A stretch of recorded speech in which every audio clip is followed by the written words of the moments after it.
का प्रयास है, मंत्र ही है। जब ये मार्ग बनकर तैयार होंगे तब तक ये पेड़ भी इतने बड़े हो जाएंगे कि पूरा पैदल मार्ग छायादार हो जाएगा। मेरा इन पालकी मार्गों के किनारे पड़ने वाले अनेक गांवों से इस जन आंदोलन का नेतृत्व करने का आग्रह है। हर गांव अपने क्षेत्र से होकर गुजरने वाले पालकी मार्ग की जिम्मेदारी संभाले, वहां पेड़ लगाए तो बहुत जल्द ये काम किया जा सकता है। साथियों, मुझे आपका दूसरा आशीर्वाद चाहिए, और दूसरा आशीर्वाद मुझे ये चाहिए, इस पैदल मार्ग पर हर कुछ दूरी पर पीने के पानी की, और वो भी शुद्ध पीने का जल, इसकी भी व्यवस्था की जाए। इन मार्गों पर अनेकों प्याऊ बनाए जाएं। भगवान विट्ठल की भक्ति में लीन श्रद्धालु जब पंढरपुर की तरफ बढ़ते हैं तो 21 दिन तक अपना सब कुछ भूल जाते हैं। पीने के प्याऊ ऐसे भक्तों के बहुत काम आएंगे। और तीसरा आशीर्वाद मुझे आज आपसे जरूर लेना है, और मुझे आप निराश कभी नहीं करोगे। तीसरा आशीर्वाद जो मुझे चाहिए वो पंढरपुर के लिए है। मैं भविष्य में पंढरपुर को भारत के सबसे स्वच्छ तीर्थ स्थलों में देखना चाहता हूं। हिंदुस्तान में जब भी कोई देखे कि भाई सबसे स्वच्छ तीर्थ स्थल कौन सा है, तो सबसे पहले नाम मेरे विठोबा का, मेरे विट्ठल की भूमि का, मेरे पंढरपुर का होना चाहिए। ये चीज मैं आपसे चाहता हूं, और ये काम भी जन भागीदारी से ही होगा। जब स्थानीय लोग स्वच्छता के आंदोलन का नेतृत्व अपनी कमान में लेंगे, तभी हम इस सपने को साकार कर पाएंगे। और मैं हमेशा जिस बात की वकालत करता हूं, सबका प्रयास कहता हूं, उसकी अभिव्यक्ति ऐसे ही होगी।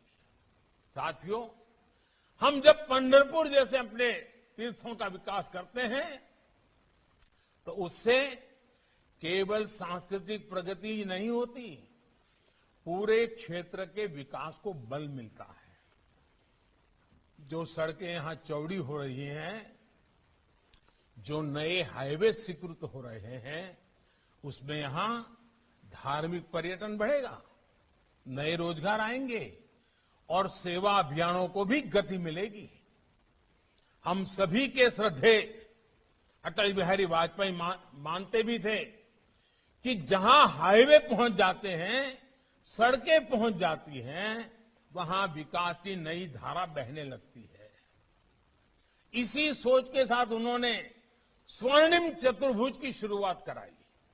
देश के गांवों को सड़कों से जोड़ने का अभियान भी शुरू किया। आज उन्हीं आदर्शों पर देश में आधुनिक इंफ्रास्ट्रक्चर पर तेज गति से काम हो रहा है। देश में हेल्थ इंफ्रास्ट्रक्चर को बढ़ावा देने के लिए वेलनेस सेंटर खोले जा रहे हैं, नए मेडिकल कॉलेज खोले जा रहे हैं, डिजिटल व्यवस्थाओं को बढ़ाया जा रहा है। देश में आज नए हाईवे, वाटरवेज, नई रेल लाइनें, मेट्रो लाइनें, आधुनिक रेलवे स्टेशन, नए एयरपोर्ट, नए एयर रूट्स का एक बड़ा विस्तृत नेटवर्क बन रहा है। देश के हर गांव तक ऑप्टिकल फाइबर नेटवर्क पहुंचाने के लिए भी तेजी से काम हो रहा है। इन सारी योजनाओं में और तेजी लाने के लिए, समन्वय लाने के लिए पीएम गति शक्ति नेशनल मास्टर प्लान की भी शुरुआत की गई है। आज देश 100% कवरेज के विजन के साथ आगे बढ़ रहा है। हर गरीब को पक्का मकान, हर घर में शौचालय, हर परिवार को बिजली कनेक्शन, हर घर को नल से जल, और हमारी माताओं बहनों को गैस कनेक्शन।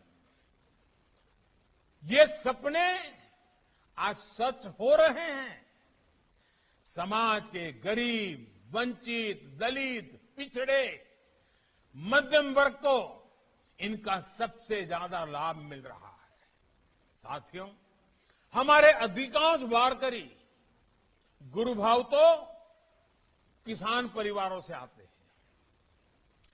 गांव गरीब के लिए देश के प्रयासों से आज सामान्य मानवी के जीवन में कैसे बदलाव आ रहे हैं, आप सब इसे देख रहे हैं।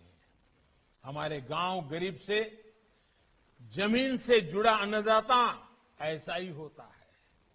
वो ग्रामीण अर्थव्यवस्था का भी सारथी होता है और समाज की संस्कृति, राष्ट्र की एकता को भी नेतृत्व देता है। भारत की संस्कृति को, भारत के आदर्शों को सदियों से यहां का धरती पुत्र ही जीवित बनाए हुए है।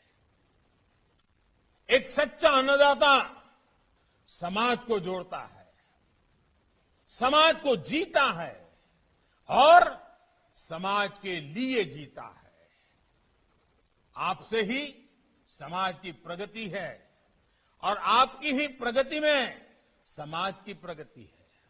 इसलिए अमृत काल में देश के संकल्पों में हमारे अन्नदाता हमारी उन्नति का बड़ा आधार है।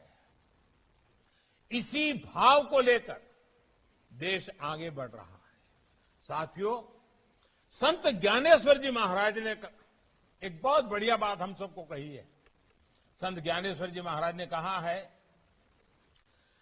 दुरिताचे तिमिर जावो, दुरिताचे तिमिर जावो, विश्व सधर्म सूर्य पाहो, जो जे वांछिल तोते लाहो प्राणी जात।